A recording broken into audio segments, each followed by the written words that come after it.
I'm actually losing my freaking mind here. I'm not even kidding. I've been on this game no more than like 30 minutes and I haven't gotten past this fucking screen. I can't even change my settings. I've been here for half an hour. I don't know what's happening. It's not letting me in. Agree. Select my country and region. Then I get to the hard part. The birth month and year. Birth month, January. And my birth year, 1967. And nothing fucking happens. It won't let me in. Year, then month. Yeah, I don't know what you just said. It says birth month and year. The instructions clearly say first month, then the year. Why am I the stupid one? Okay, so year first.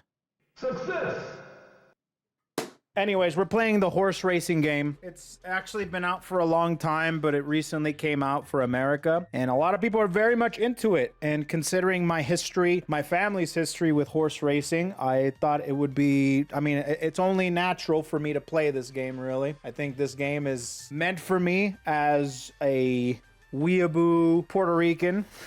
I don't really think I'm a weeb. I have a feeling I'm gonna get addicted, but I'm just gonna, I don't care as long as I'm having fun. So now that I figured out how to get into the game, we can now start playing. Actually, never mind. As soon as I said click game, it said there was a connection error. Return to title screen. This game fucking sucks. Oh wait, something's happening. Hold on. I thought you weren't gonna play this. I wasn't until I found out that, or I talked to my grandfather who owned an actual horse, like a champion horse, and he told me the thrill of racing horses and stuff, and I'm like, man, you know what, I gotta do it. Horses don't exist in this game world, so it begs the question, how did the Greeks win the Battle of Troy? Wooden Trojan horse girl, I wonder where the Greek warriors exited from. There's no way a Koefficient viewer thought of that, okay? They definitely copy pasted that from Reddit somewhere. Anyways, keep it down over there. I'm trying to listen to the horse girl. So what kind of watch you got, girl? It's a nice watch. Damn, Japan getting some good shit there, huh? Only the chosen are horse girls. Horse girls make horse girls. Horse girls and humans can make horse girls that way.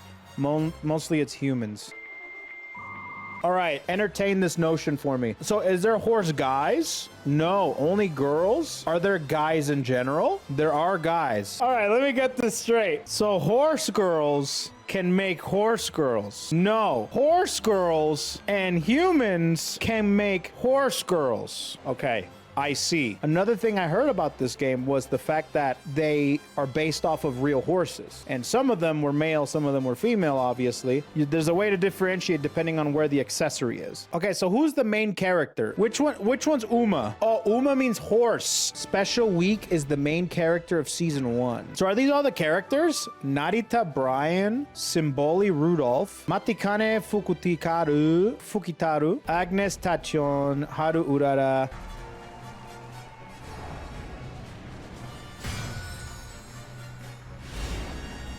Oh shit.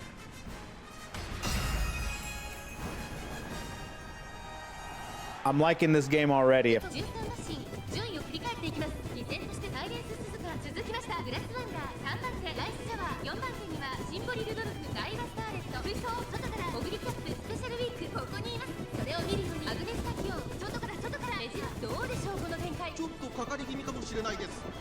Damn, look at him go.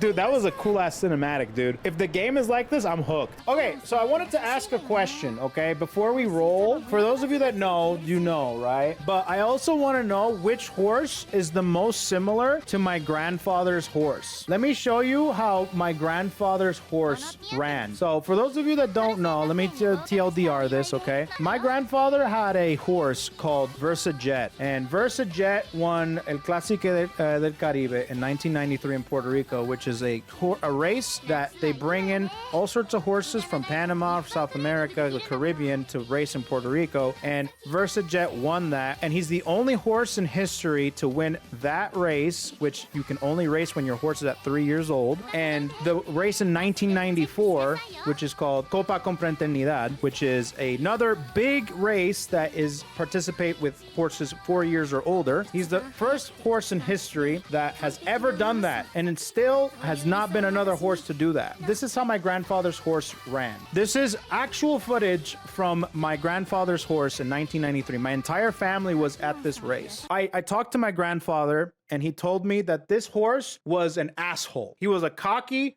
motherfucker. And there's footage of VersetJet when they do the showcase to show off every horse. VersetJet was the only one that was like a dick. He was just be like, he's just a cocky dude. He was just a cocky horse, right? Early in his career, when he was like 2 years old, he would actually not win because they found out that his balls were too big. And I'm not even kidding you when I say that. They chopped up his balls and he started winning everything. That's word for word. My grandfather said, as soon as we chopped off his nuts, he started winning everything. The cool thing about VersetJet is that his mom, VersetDancer, which there's also a race of VersetDancer, in 1983 also won this exact same thing. And there's only horses that are 3 years old can participate. And the fun thing is that in 1983, VersetJet's mom, VersetDancer, won the Clásica del Caribe. That's a pure Puerto Rican horse. After that, no other Puerto Rican horse has won El Clásico del Caribe until VersetJet in 1993. The next horse from Puerto Rico to win El Clásico del Caribe was in 2005. And there's a lot of stories I can go into, but that's essentially my grandfather's horse was a legendary horse. My grandfather was a celebrity for like a good 5 years. This is how from frame one, you'll see it right here, takes off. And the thing is, that's usually not a good thing because you like to pace so they don't get tired. They had to train VersetJet for him to take it easy and to not be super ahead all the time. VersetJet didn't give a f***. Here's the entire race. Clásico Internacional del Caribe, listos y ya abren las compuertas y están en carrera VersetJet. That's VersetJet right here. There he is. That's him. No, my grandfather was not. My grandfather owned this, so he bought the horse. He trained it specifically with specific trainers, and he picked out the jockey. He was completely 100% involved in the entire thing. Actually, a lot of people were making fun of him because he was the first person in Puerto Rico to be able to use a lot of science to listen to the horse's heartbeat, to be able to train them in a way that's efficient rather than just eyeballing it. Back in the 90s, a lot of the technology existed in America, but in Puerto Rico, not a lot of people were using science and medicine to be able to hear the horse, feel the horse, see how they were feeling, how their muscles were, how their heartbeat was, etc., etc. So my grandfather was very smart. No, he didn't train him. He picked the trainer, but he was very involved with the trainer. That's none of these are VersetJet's ahead. The cameraman can't even keep up.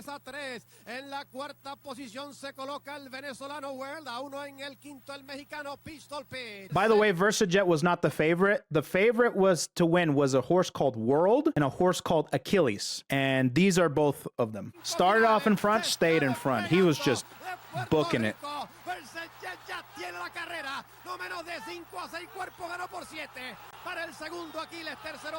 And he won. So I don't know how long that was, but that's two horses.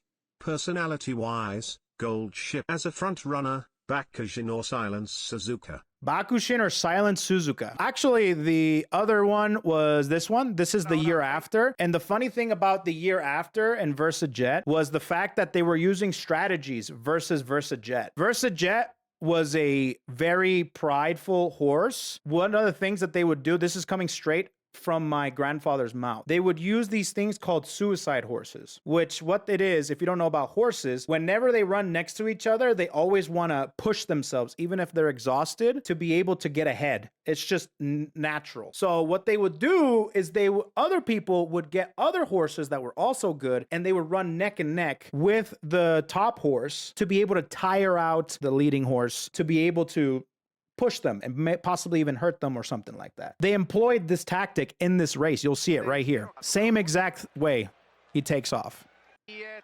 abren la compuerta, sí, están en There we go. He carrera. takes off. There he is, right there. Inmediato. Just takes off. Adelante los primeros 100 The metros. point of these horses was specifically to blow out. So they have a horse that's supposed to win that would pace themselves, and a horse that would just, like, that would challenge the leading horse, the front runner horse. And this is specifically towards VersetJet. There it is. See that right there? They're neck and neck. You'll see that this horse, there's VersetJet over here. He's still going. Doesn't matter. But VersetJet was so built different. He was such a cocky motherfucker that he didn't give a shit, dude. He's like, okay, let's race. And he just took off. You'll see that this horse is going to blow out because he exhausted himself. At this point, VersetJet was 4 years old. This is a year later. Yeah, you see how he's going back? There he is. He's blowing out, dude. Yeah, that was the whole point of the horse. And I think this horse was supposed to be the one to win it. Yeah, look at that. Look at how far he is, bro. Look at that.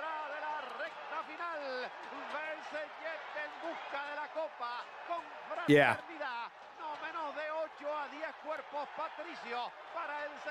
His stamina must be insane. VersetJet was unstoppable. So there is actually an interview out there. I'm not gonna pull it up, which was very sentimental to me because they interviewed my grandfather and they also had all my family there, including my late grandmother and my late uncle. So it was a wild researching this, and my family was telling me all about the stories and insane things that happened. Oh, last thing. The reason why I'm playing this game today is because of this. This happened on a Saturday. Copa Confraternidad. The first horse to ever do it, and still no other horse has done this, was on a Saturday. The day before was another race, was another horse that my grandfather owned in the Clásico Caribe in 94 called Golden End. And he was the complete opposite of VersetJet. He was all the way in the back, and the race is up. I can find it. And at the end, just all the way to the front. And my grandfather loved that horse. He loved Golden End. So Golden End won El Clásico del Caribe in 94. The day after, VersetJet won Copa Confraternidad. And I'm just picturing, chat, I'm not kidding you, I'm picturing the high, the euphoria that you have to feel to win 2 races in 2 separate days. The euphoria and the freaking high that he must have had was insane. So anyways, that's kind of a little lore dump. So anyways, what I wanted to say is that I wanted a horse very similar to VersetJet. All right, so let's take a look.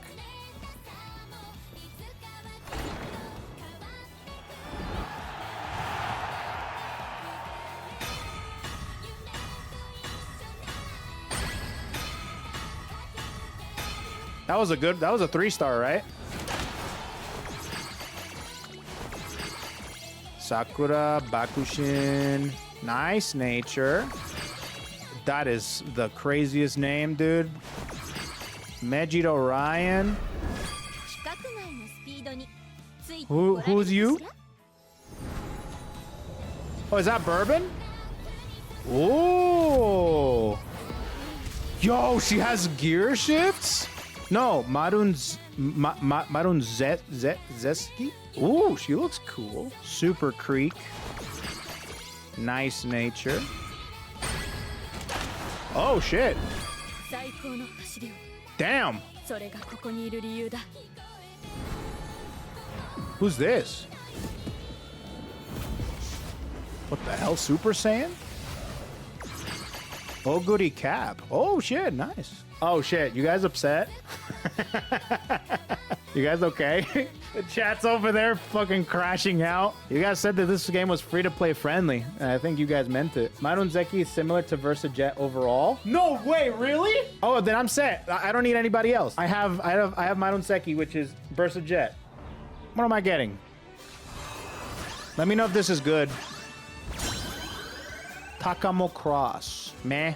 Cool. Wait, hold on a minute. Now, dude, I get a God tier 10 pull. You guys are like wishing death upon me, and I pull a trash support card, and you're like, oh, thank God. Like, all right, here's my opportunity to make myself feel better.